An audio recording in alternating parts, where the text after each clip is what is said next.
Sapuan, nama saya Lambok Parulian, NIM 2023010370, ingin mempresentasikan proposal tesis saya yang berjudul Analisis Sistem Persediaan menggunakan metode Just in Time pada pergudangan XYZ.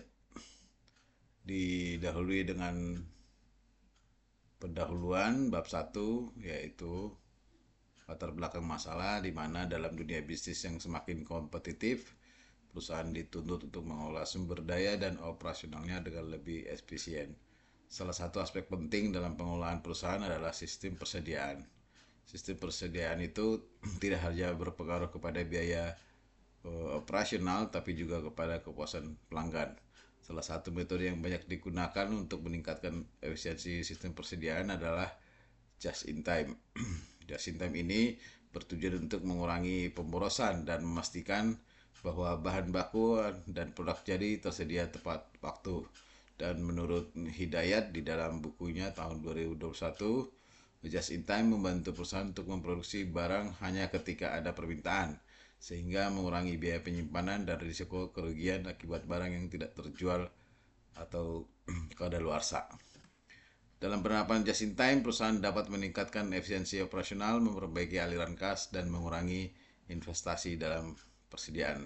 Salah satu yang menjadi pokok pembahasan di dalam tesis ini adalah mengenai persediaan atau inventory, di mana persediaan atau inventory itu adalah stok berbagai item atau sumber-sumber yang digunakan dalam organisasi. Persediaan itu banyak jenisnya.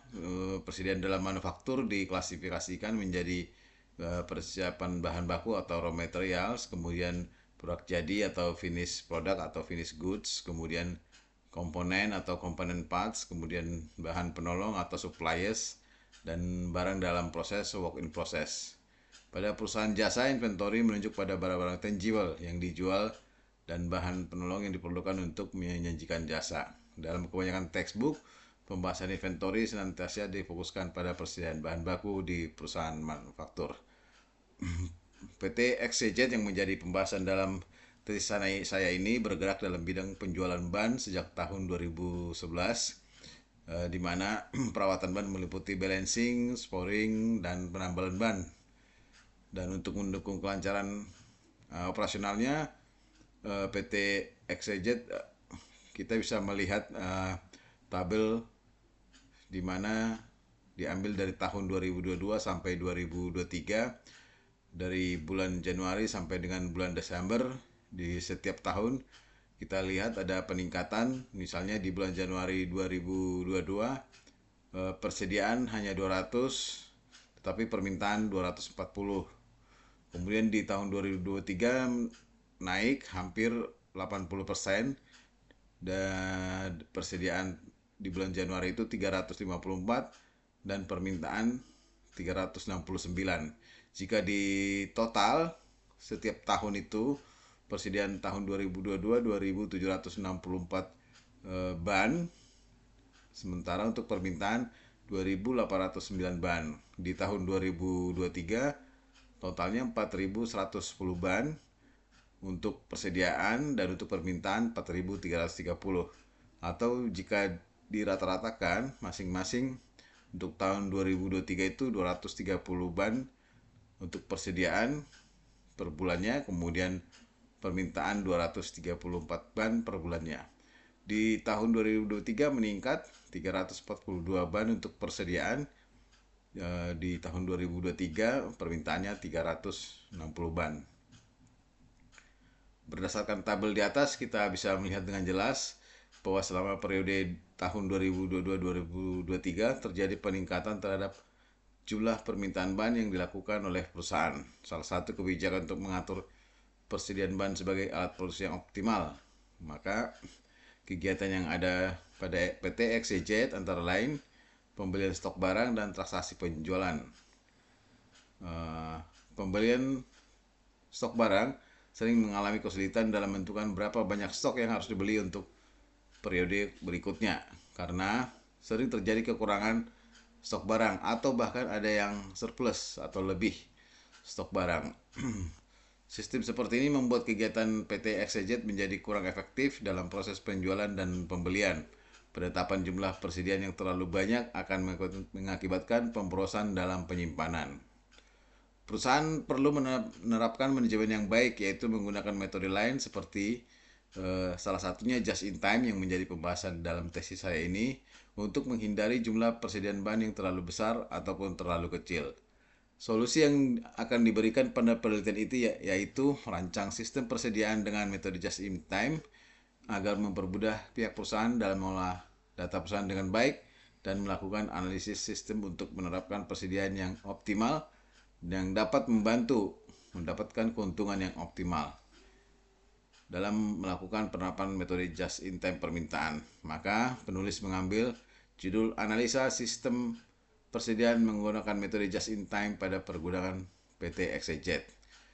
Identifikasi masalah berdasarkan latar belakang di atas, maka dapat diperoleh rumusan masalah dalam penelitian ini ialah bagaimana penerapan metode just in time agar dapat menghasilkan efisiensi biaya persediaan untuk pengendalian persediaan. Batasan masalah ada 3, yaitu data yang akan dianalisa, yaitu penjualan bahan pada tahun 2022, kemudian analisa yang dilakukan hanya untuk membahas mengenai persediaan barang pada perusahaan, kemudian yang ketiga itu metode yang diterapkan pada sistem ini adalah metode just in time. Tujuan penelitian yaitu untuk menganalisis sistem persediaan bahan dengan metode just in time yang hasilnya diharapkan dapat meningkatkan efisiensi biaya pada persediaan PT XYZ. Manfaat penelitian ini bagi peneliti sendiri adalah untuk menambah wawasan, kemampuan analisis, cara berpikir yang sistematis, dan pengalaman di dalam suatu analisa. Kemudian bagi perusahaan, ya, dalam hal ini PT XYZ, memberikan masukan bagi perusahaan mengenai penerapan metode just in time guna meningkatkan efisiensi dan meminimalisir biaya yang dikeluarkan. Kemudian bagi kampus mungkin bisa dapat dijadikan sebagai acuan, referensi, atau informasi bahkan wawasan teoritis dalam penelitian selanjutnya. Kemudian bab kedua, landasan teori. Pembahasan pertama itu sistem. Sistem terdiri dari berbagai unsur yang saling melengkapi dengan mencapai tujuan dan sasaran. Unsur-unsur yang terhadap sistem itulah yang disebut dengan subsistem. Subsistem tersebut harus saling berhubungan dan berinteraksi melalui komunikasi yang relevan sehingga sistem dapat bekerja secara efektif dan efisien. Ini tertulis dalam jurnal Destriana yang diterbitkan tahun 2024. Kemudian produksi, menurut Casper Vincenz, produksi adalah integrasi sekuensial dari tenaga kerja, material, informasi, metode kerja, dan mesin atau peralatan dalam suatu lingkungan yang kompetitif. Kemudian menurut Rekso Hadi Projo, produksi adalah kegiatan untuk menciptakan atau menambah suatu barang atau jasa dengan menggunakan faktor-faktor yang ada seperti tenaga kerja, mesin, bahan baku, dan lain-lain. Nah, kemudian pembahasan selanjutnya just in time. Just in time merupakan suatu teknologi berupa sistem yang mengendalikan proses-proses teknis dan proses sumber daya manusia dalam organisasi. Filosofi just in time bertujuan untuk mengeliminasi semua aktivitas yang tidak penting dan tidak memberikan nilai tambah, non-value added, di mana aktivitas itu berada. Menurut Henry Shimamura, just in time adalah sistem manajemen fabrikasi dan persediaan komprehensif, di mana bahan baku dan berbagai suku cadang dibeli dan diproduksi pada saat diproduksi dan pada waktu akan digunakan dalam setiap proses produksi atau fabrikasi. Kemudian menurut Armanto Wicaksono, just in time adalah filosofi bisnis yang khusus membahas bagaimana mengurangi waktu produksi sekaligus mengurangi kegagalan produksi baik dalam proses manufaktur maupun proses non-manufaktur. Untuk dasar-dasar just in time itu, pendekatan just in time berakar dari kartu Kanban yang dikembangkan oleh Toyota. Kanban berasal dari bahasa Jepang yang berarti tanda, namun dalam konteks operasional dijelaskan bahwa Kanban adalah suatu kartu yang digunakan untuk mewadahi kebutuhan bahan suku cadang dalam proses operasi. Gagasan just in time telah berkembang untuk memenuhi keinginan perusahaan, yaitu memproduksi sesuai dengan kebutuhan. Ide dasar just in time menurut Stephen Nahmias dalam bukunya di tahun 2021 persediaan barang dikurangi sampai mendekati minimum. Seberapa banyak jumlah barang yang diperbolehkan merupakan ukuran ketat sistem just in time tersebut dijalankan. Lebih sedikit barang yang ditetapkan dalam sistem, maka berbagai tahapan operasional akan bekerja lebih seimbang. Kemudian selanjutnya, just in time adalah operasional dengan sistem permintaan tarik. Kemudian selanjutnya, menurut Stephen Nahmias, just in time meluas melebihi batasan pabrik manufaktur. Kemudian keuntungan just in time meluas adalah melebihi penghematan pada persediaan dan biaya yang terkait dengan persediaan. Kemudian pendekatan just in time ini memerlukan komitmen yang serius dari manajemen tingkat atas dan para pekerjanya. Tujuan just in time itu menurut Agus Rianto di dalam bukunya tahun 2010 adalah yang pertama mereduksi atau mengurangi scrap atau rework, kemudian meningkatkan jumlah pemasok yang ikut just in time, kemudian selanjutnya meningkatkan kualitas proses industri atau orientasi zero defect, kemudian mengurangi inventory, orientasi zero inventory, mereduksi penggunaan ruang pabrik dan selanjutnya linearitas output pabrik, kemudian mereduksi overhead, kemudian meningkatkan produktivitas total industri secara keseluruhan. Berdasarkan kutipan tersebut di atas, maka diberikan ringkasan tujuan umum serta tujuan umum dari just in time, yaitu menghilangkan pemborosan melalui perbaikan terus-menerus dengan cara mengurangi persediaan, menghindari adanya sisa bahan yang berpotensi mengalami penurunan kualitas dan pengerjaan kembali, serta berusaha untuk menghilangkan cacat produksi. Strategi just in time menurut Agus Rianto, yang pertama, eliminasi segala pemborosan. Yang kedua, melibatkan tenaga kerja atau operator dalam pengambil keputusan. Kemudian selanjutnya, partisipasi dari supplier. Dan yang terakhir itu, total quality control. Kemudian ada pendapat lain dari Hilton, Maher, dan Selto di bukunya tahun 2003. Hal-hal yang diperlukan untuk kesuksesan sistem just in time adalah sebagai berikut. Komitmen quality, kemudian creation of flexible capacity or predictable orders, kemudian achievement of reliable supplier relations, kemudian development of smooth production flow, kemudian maintenance of a well-trained, motivated, flexible, and workforce, kemudian achievement and improvement of short cycle and customer response time.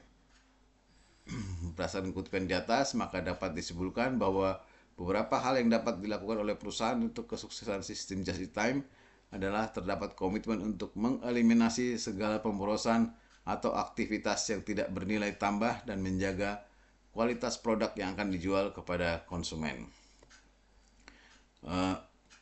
Kemudian flowchart ini adalah yang menunjukkan alur atau alir di dalam program atau prosedur sistem secara logika. Ini dapat kita lihat simbol-simbol untuk flowchart. Kemudian peneliti terdahulu yang pertama dilakukan oleh Rizka Rosita tahun 2020 dengan judul Penerapan Metode Just in Time untuk Meningkatkan Efisiensi Persediaan Bahan Baku pada Home Industry Mulia Collection di Jombang. Kemudian oleh Imam Sundarta di 2019 dengan judul Penerapan Metode Just in Time terhadap sediaan bahan baku dalam rangka meningkatkan efisiensi biaya produksi pada PT Cipta Sarana Kenayu Lestari.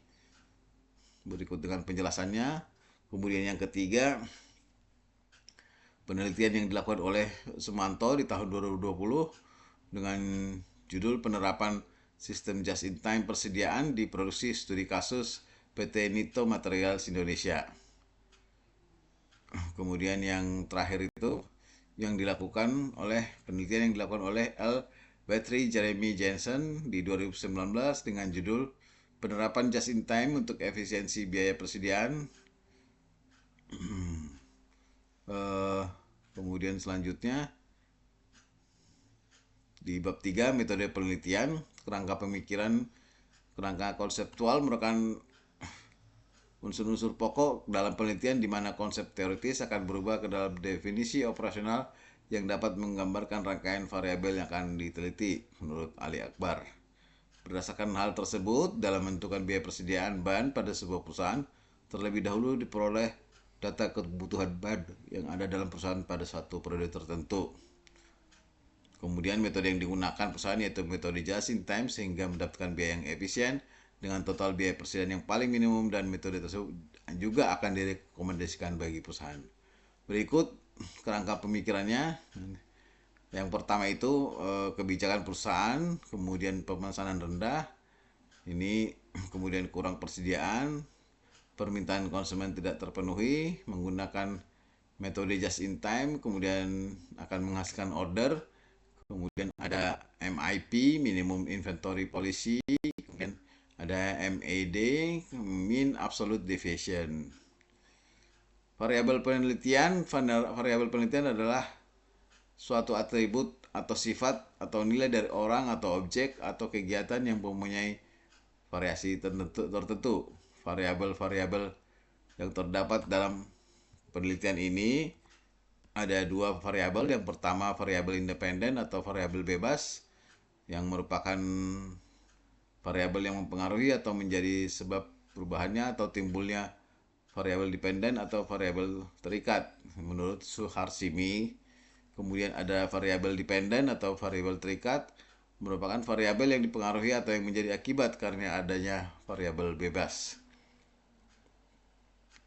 Jenis penelitian yang dilakukan adalah penelitian lapangan atau field research, yang menurut Mardialis, field research adalah penelitian yang datanya diperoleh secara langsung pada objek penelitian di lapangan. Kemudian menurut penelitian ini termasuk penelitian deskriptif kuantitatif.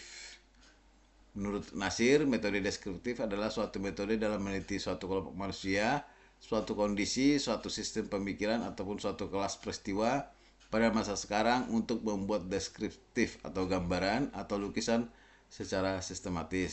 Sedangkan menurut Margono di tahun 2000, penelitian kuantitatif adalah suatu proses menemukan pengetahuan yang menggunakan data berupa angka sebagai alat untuk menemukan keterangan mengenai apa yang kita ketahui berdasarkan kedua pengertian di atas.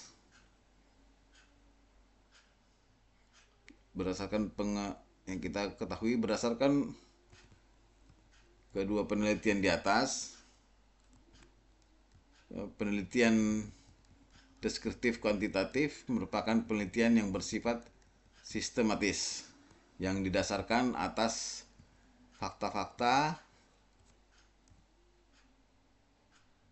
dan sifat objek yang diteliti, kemudian menggabungkan hubungan antar variabel lalu diimplementasikan berdasarkan teori.